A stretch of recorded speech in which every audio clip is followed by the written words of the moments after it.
Because of the proximity of this video's release to the movie, it may be messy with information and may need to be revisited in the future.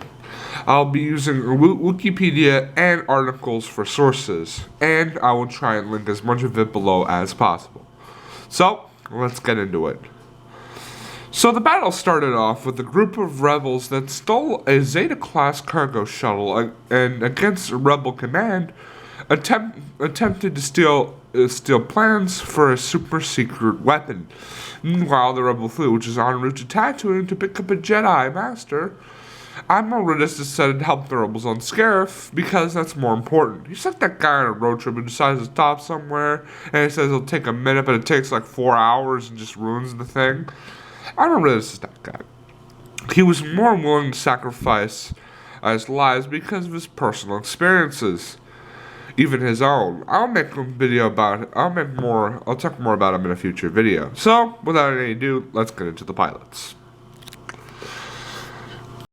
Alright, so Red Squadron is kind of the most messiest of the squadrons here. Not because there's no information, it's because that there may be contradicting sources of information. I'm going to be covering all of them. Garvin Dre's Red Leader. He was a skilled X-Wing pilot that led Squadron. And according to a deleted scene, he met Anakin Skywalker when he was young. For Rogue One, they reused dialogue that was cut from the final film in A New Hope. It was a cool cameo, and I'm glad they put it in. Too bad he died days later. Wedge Antilles, Red 2. So according to a tweet, the original voice of Wedge was in the movie, and he was most likely killed in the battle. It's too bad it was just his final voice, and since I did his history, I'll probably just edit it in right here, or you can just go watch the video. He flew out of hyperspace just before the Death Star flew in, and it probably gives solidity to his reaction. Look at the size of that thing. Illy's is without a doubt the unsung hero of the original trilogy. When he was around 17, he was training at Skystrike Academy 2 years before A New Hope. He defected to the rebellion and was in all 3 original trilogy Star Wars films. He was at Yavin, Hoth, and Endor, where he was partially responsible for blowing up the second Death Star. He and Lando were heavily involved in the battle. They both flew into the Death Star and took out one of the energy towers, allowing Lando to take a shot at the main reactor core. Wedge Antilles went on to lead Phantom Squadron for the New Republic, becoming a respected pilot and retiring by the time of The Force Awakens. No. Joravito Bold, Red 3. Alright, so my source here is an article linked below. It states that a handful of rebel pilots who were cut from Return of the Jedi made it into Rogue One. Since there's no A-Wings in the movie, the only one who could have flown it was Joravito Bold. Why Red 3? Well, since Big Darklighter was at Yavin, was Red 3 at the Battle of Yavin, is still at the Imperial Academy at this time, defecting with Hobby's help. Why Red Squadron then? She looks like she belongs with the Reds. And she also dies in the lead scene, which will probably allow Biggs to take the role with the Reds. John D. Barron, Red 4. He was a rebel pilot that flew and died at the Battle of Yavin. The reason why I bring him up is because I found him in a trailer for Rogue One. So he was at Yavin before Scarif, he just may not have flown at the battle. It's a cool Easter egg and shows a massive attention to detail. Cadet Piran Gall, Red 5, killed in action. The rebel pilot was a cadet who flew in an X-Wing, which allowed Luke to take his place a few days later. Ugh, poor schlup. A character that was made to die. So many nowadays. Jerk Tano Porkins, Red 6. The man, the myth, the legend, the master of memes in the Star Wars universe. Although you can't see him in the movie, you can see his starfighter. It's a cool Easter egg. I'll talk more about him later. Harbin. Hailing from the planet Idaru, the rookie excelled at starfighter runs against point defense cannons. It was a close friend of Baron Gala. I'm assuming he mourned his death if he probably wasn't destroyed. Zal Deniz, Red 8. Zal, along with Porkins, was a member of the Terfon Yellow Flying Aces Squadron. After their base was destroyed, they transferred into Red Squadron. She at least took down 20 enemy fighters before the battle. Zizo 9's Red 9. Zerzo was the mysterious Red 9 in A New Hope and has one of the hardest names to pronounce in Star Wars. In the Legends, he had a history and was recanonized in Rogue One, the Ultimate Visual Guide, so at least he was in more than one movies. Ralo Skrill. He was a stunt pilot that flew recklessly for the amusement of Outer Rim audiences. Because of his reckless nature, he was easily picked up by the rebellion, and especially Admiral Raddus. He probably died at that battle, or maybe he made it in. Unknown, Red 12. We don't know who this guy in canon, but in Legends his call sign was used by Puck Nico. But in canon, he was most likely going to be in Green Squadron, but he got injured and his spot was taken. So when he finally got better, he couldn't get into his spot, so he decided to transfer into Red Squadron. But that's my theory. Now, the only member of Red Squadron we don't see is Theon Netz, and so he's the only one. I don't think he participated in the battle, but maybe there's a chance. So they could reveal any one of these pilots in the future, and it's probably going to change. So we'll most likely have to wait and see, and I may have to come back to this place later. Alright, so let's move on to Green Squadron. Unknown Green Leader. We don't have a name for this guy yet, but I think he may be Ivan Krenai from Return of the Jedi, the guy who flew his X-Wing into the Super Star Destroyer. The next few have not a lot known about them besides their names, so I'll group them together. My theory is that they were all defectors from an Imperial Academy, and that's not a fun story to tell over and over and over again. Togar Gomar, Green 2, Risk Close, Green 3, Cav Kronos, Green 6, Nama Takerman, Green 7. So we might see a story about them someday, but I don't think it's likely. Octowed, Green 4. Like many others before defecting from an Imperial Academy, after he refused to fire on unarmed civilian craft, he had a rivalry with Red 9. Bo Van Darus, Green 10. At first he was a member of Gold Squadron on Tatooine. While Derivan's was transferred to fly an X-Wing at the request of his mentor Derivan's Cash, who saw the danger of his flight position. William Dams, Green 12. He took Puck Nico's role in Green Squadron. He also had a similar helmet design to Biggs Darklighter. That's all we know about Green Squadron, so let's just move on to Blue Squadron. General Anton Merrick, Blue Leader.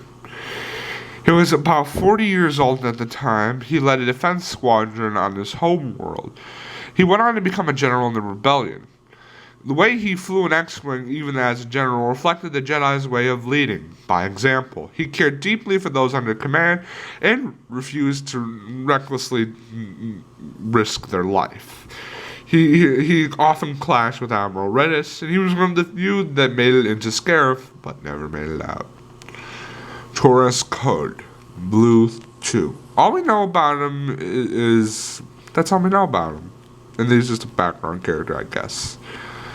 This is an impossible name to pronounce, so Jindy Grahams, Blue 3.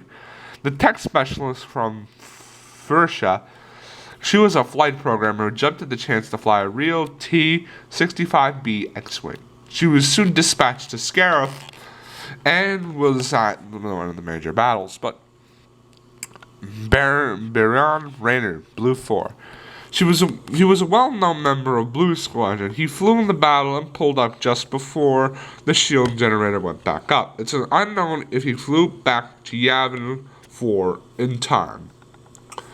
Forrest Moonby, Blue 5. Sometime before the Battle of Scarif, Barnes' movie sold as the sole starfighter pilot at an ill-supplied rebel base on Casado 4. Through this, he gained more solo flying hours than the rest of his wingmates. He was known to work well within a squadron and obviously jumped at the chance to join Blue Squadron. Vandos Greek, Blue 7, a Typhon Yellow Ace who transferred into Blue Squadron. During the battle, he tried to follow Blue Leader into Scarif to help transport to help give support to some U-wings. The shield generator went back up and he crashed on impact. Rich Dundon. He was a close friend of Vandals Greek, and they grew close at the launch base on Yavin. And they were both at the base on the unknown planet. He most likely mourned his death. Huff Tober, Blue 8, a lieutenant in the Rebel Alliance. Fun fact, he was played by the first assistant director of the film, Toby Hufferman. He's even named after him. Toby Hufferman has done a lot of cool movies, so you should look that up as a first assistant director, even though it's, Carlos Graham, Blue 9. A former search and rescue pilot for the Wilderness Preserve on his homeworld, Astera, he developed a passion for flying skills by waving and landing his airspeeder through the planet's dense brush. He got the attention of the Rebel Alliance and was happy for joining because he had such a caring for red life. Eventually flying at the Battle of Scarif, his care for life was put at the ultimate test. Loma Joman and Tasha LeCobe, Blue 11. These two were co-pilots in a U-wing starfighter. Lennon was even-keeled and tolerated her gunner Bastion only because of his skill. She probably would have kicked him out if she wasn't such a good shot. Not much is known about her co-pilot. They were both killed on the Battle of Scarif along with Bastion.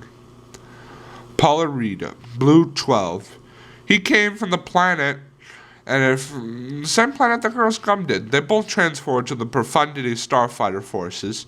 On their way to pick up Obi-Wan, the convoy took a detour to Scarif to meet up with the rest of the fleet.